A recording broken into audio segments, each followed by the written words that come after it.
As you all know, trading in Pokemon TCG Pocket is here. In today's video, we're going to cover all the mechanics of trading and also 2 secrets maybe you didn't know about trading. We'll be covering what you can't do with trading, what the costs of trading are, and also the secrets I mentioned. Welcome back to another TCG Pocket video, it's Brokeny here. Currently, there are 4 things you can't do with trading. Number 1, and this is common knowledge now, you can't currently trade anything that's 2-star or higher in rarity, so 2-star, immersive, and crown rares. Basically all of these guys behind me right now. The second thing you can't do is you can't trade anything from the most recent set, and that is Space Time Smackdown. So even though these are 1-star cards, I cannot trade them. You also cannot trade any of promo cards like these. And also you can't start a trade with somebody who has a trade in progress, and that's relating to either they've started a trade with somebody or somebody else has started a trade with them. Then I can't jump in as a third party to start another trade offer. Now you can actually find the trade restrictions in the little question mark icon here under detailed trade list to see what things can or cannot be traded currently. As you can see, Space Time Smackdown is not currently in this list, and all the 2-star or above rarities cannot be traded and promo cards cannot be traded. Now once you've decided that you're good to go ahead with trading, there are several costs to consider. There are 2 things that are consumed when you trade. One is a stamina and the other are trade tokens. The trade tokens being the more limited item. Currently anyway. Why I say currently is even though right now every trade costs 1 stamina, perhaps in the future it may go up if they release other cards for trading like 2 stars and so on. Okay, so let's take a look at the trade resources. Number 1 is the trade stamina up here. Now the trade stamina recharges every 24 hours if you use 1, up to a maximum of 5 and have 3 overflow. The overflow is for if the event or something gives you extra stamina, it will sit in the overflow, or if you purposely try to create more stamina, you can use Pokegold or trade Hourglass, you'll be able to add more of this overflow stamina. But under normal situations, I wouldn't go into overflow anyway, and I don't think trade stamina is the bottleneck here unless they increase the cost of stamina in the future.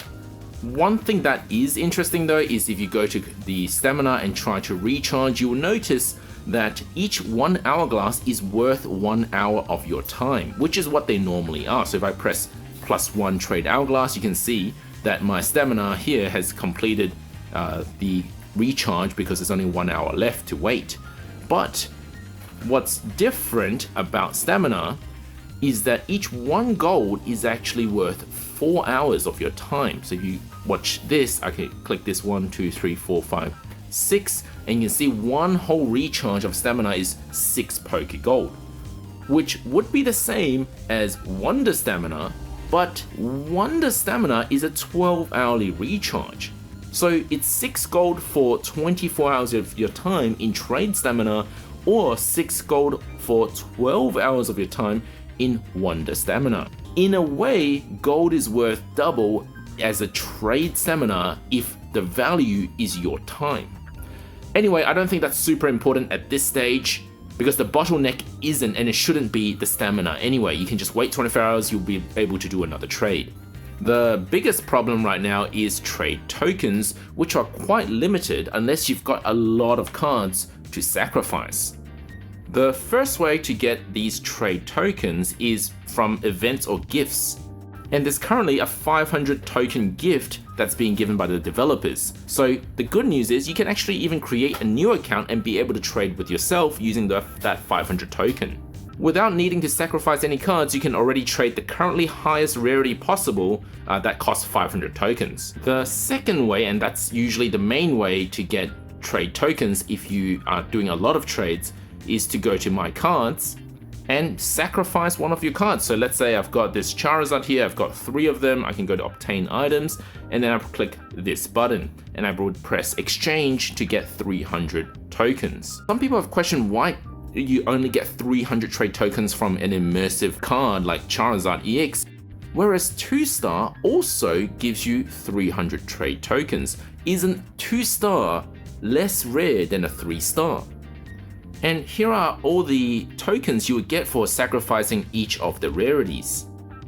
Once again, you can see that 2-star and 3-star are the same. Crown Rare gives you 1500 tokens, which is a lot, but also it's one of the rarest rarities in the game. 1-star gives you 100, 4 diamond gives you 125, and 3 diamond gives you 25.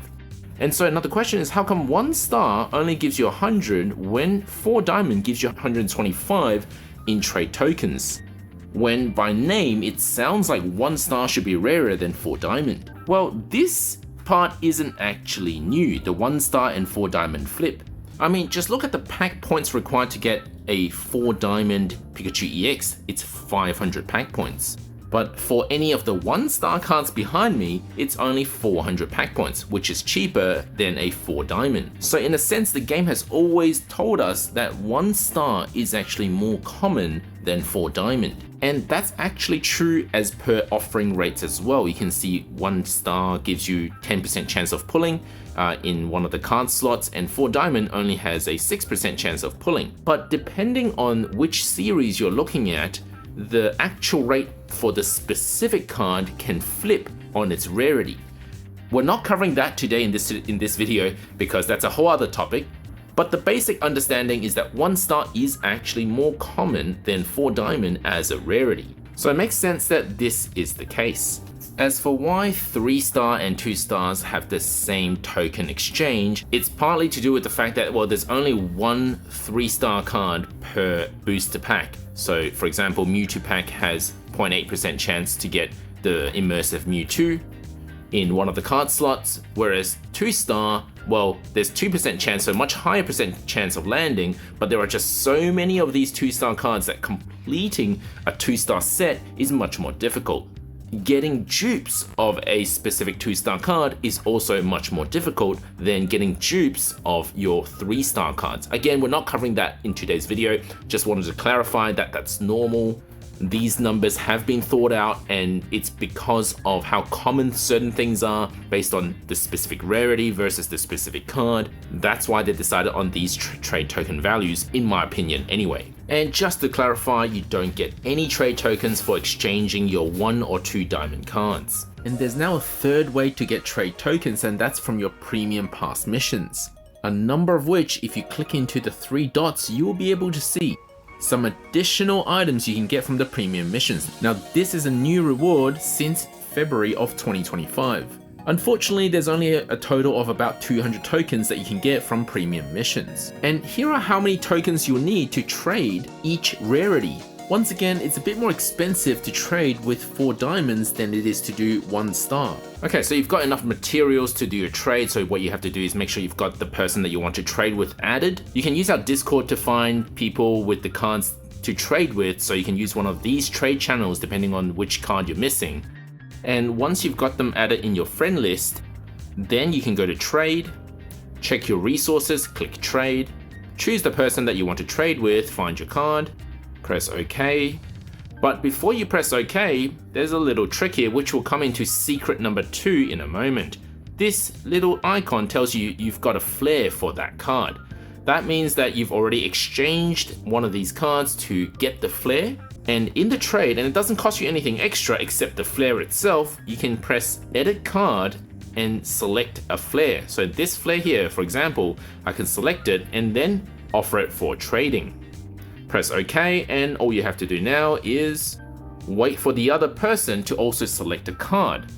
And notice here it says that I'll be left with no flares after this trade for this card. And then Piggy will see it on her screen.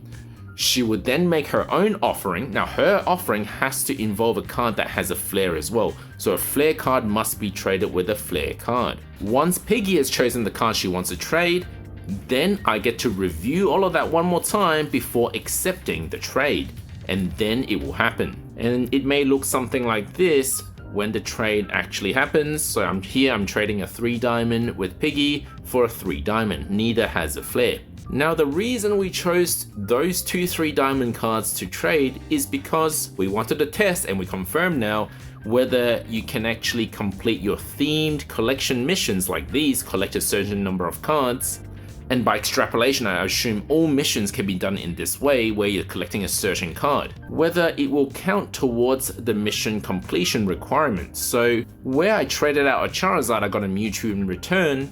This screen here is before the trade, and this screen is after the trade, and you can see my mission completion requirement is now 3 out of 5, one more than before I did the trade. So yes, you can use trading to complete your missions. But have you thought about what would happen to deck missions? The ones where if you collect all the cards in the deck list, you'll be given the option to use that theme deck. So not the rental one, but the theme one, where you have to collect every single card that's behind me. Well, I tested it. What I did was I traded my one and only 3 Diamond Raichu out to Piggy, and she traded me her one of 2 Magneton.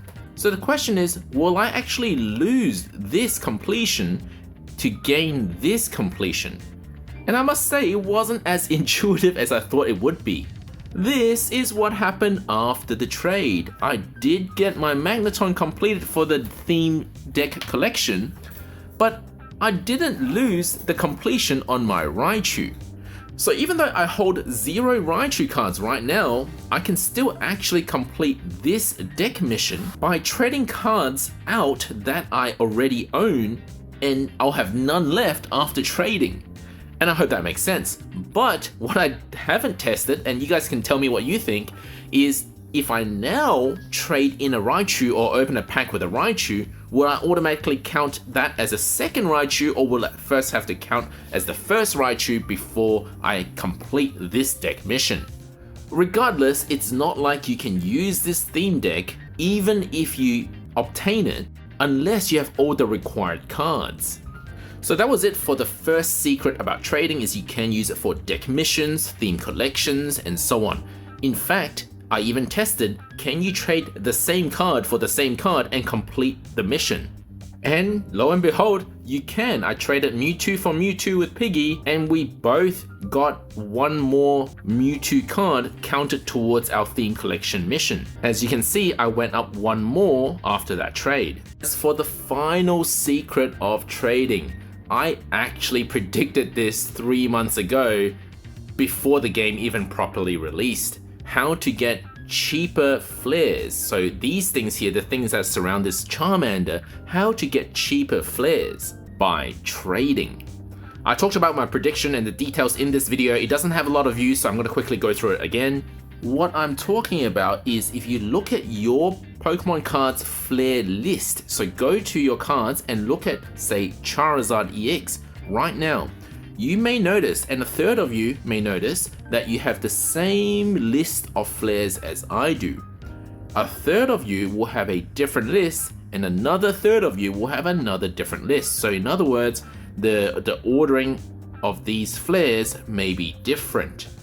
And you may have noticed that they cost you different amount of shine dust. The ones that are placed on the leftmost position always cost you least. But what's in this position here, in the leftmost position, is different for everyone. So I'm not talking about the very first one, everyone gets the same one to start, but I'm talking about the subsequent 3. And it took us a while to figure out why that was 3 months ago. It actually has something to do with which booster pack you chose to start your game. If you chose Mewtwo, Charizard, or Pikachu, you will get a different set of guaranteed cards. You can actually go and check it now to see which one you picked. If you go to My Cards and sort by recent, you'll see the very first card you obtained, unless you subsequently obtained it again, that will tell you which booster pack you chose at the start of the game. And so based on what you chose, and if it's different to someone else's choice, the trading partner, the flare cost of that flare will be different. You can therefore obtain these flares for a lesser shine dust cost. But of course, the downside is, if you're only doing this for flares, the highest cost is probably in your trade tokens, the more limited item. Since there's no harm in trading in adding a flare, it doesn't cost you more trade tokens to add a flare, it's almost always a good idea to add a flare when trading if you can. Of course, if your friend doesn't have a flare, then you can't trade. And I know it's not that game breaking because not that many people will care about flares at the moment, but maybe in the future when they release some crazy mechanic relating to flares, you may be able to use this strategy with more benefits. If you do care about flares, this is one way to reduce your shine dust cost. Let me know if I left anything out in this video about trading in the comment section below. Don't forget to leave a like and subscribe.